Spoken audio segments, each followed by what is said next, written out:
Hello guys! Welcome back to my channel. Once again, this is Giovanni B. So, ngayon guys, hindi tayo magto-troubleshoot, kundi maghahanap tayo ng datasheet. Kung paano natin hahanapin yung datasheet ng isang parts. So, madami nagre-request sa akin o nagtatanong kung paano ko daw hinahanap yung datasheet ng isang parts. Paano ko nalalaman yung pin configuration niya. So, ituturo ko sa inyo guys. Saglit lang to, napakadali lang. So, i-follow nyo na lang yung link na ibibigay ko sa inyo guys ha. So, tapusin nyo yung panonood nyo guys ha. So, titingnan natin kung paano ba talaga maghanap ng magandang datasheet na accurate. So, ano pang hinihintay natin? Let's get started guys.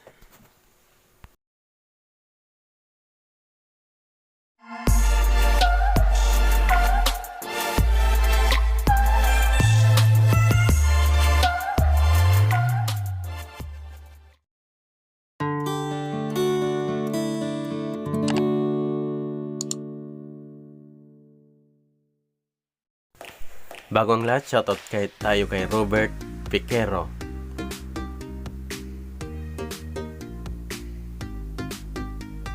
Shoutout tayo kay Jason Borja.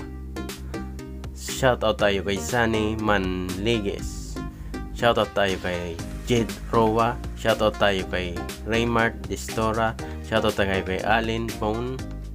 Shoutout tayo kay TJ Oledan. Shoutout tayo kay Rachel Peroleno. Na-double pa. Shoutout tayo kay Jan Philip Pacomyos. So, thank you very much. So, magsisimula na tayo guys. So, una natin gagawin, pupunta tayo ng browser natin. Tanggalin ko muna to para makita nyo yung step by step. So, ita-type lang natin itong link na to guys.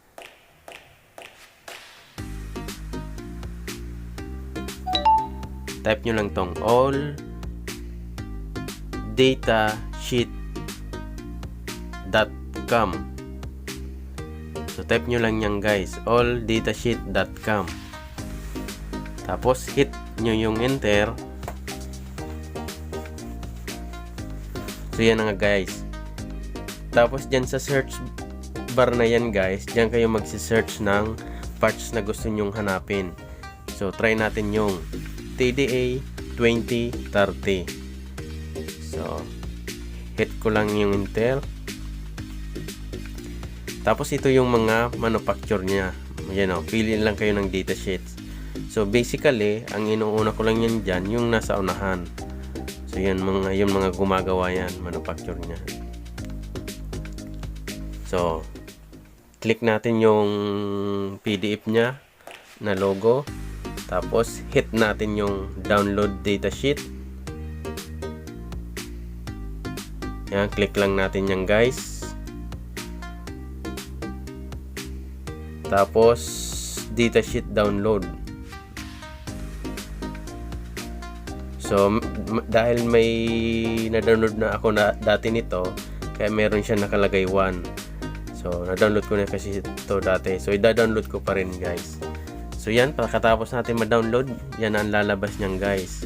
So, yan na yung datasheet ng TDA 2030 Linear Integrated Circuit. So, yan na guys. So, yan o. Kitang-kitang nyo.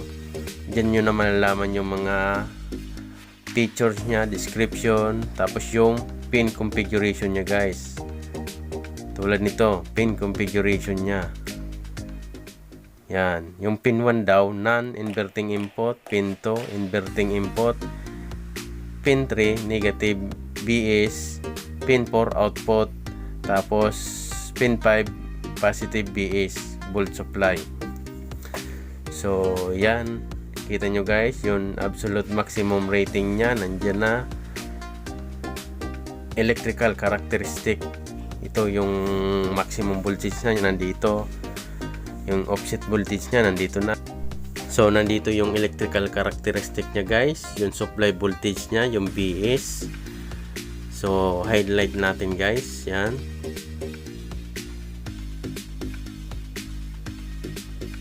Ito yung supply voltage niya guys. Ang minimum niya daw guys ay positive negative 6 volts, maximum niya positive negative 22 volts. So kita nyo guys, yan ang kinagandahan ng datasheet.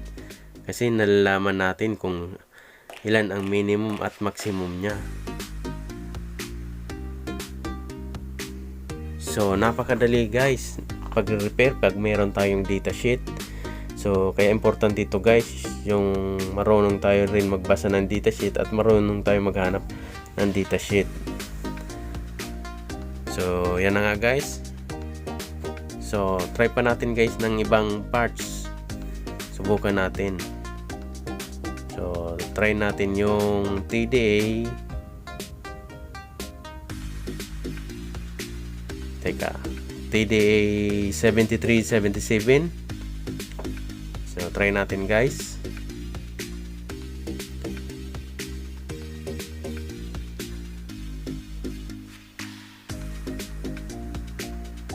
So yan na nga guys. Hit download natin ulit. Download. So download lang natin. So yan na, boila. Yan na yung datasheet niya. Yan na yung pin configuration niya guys.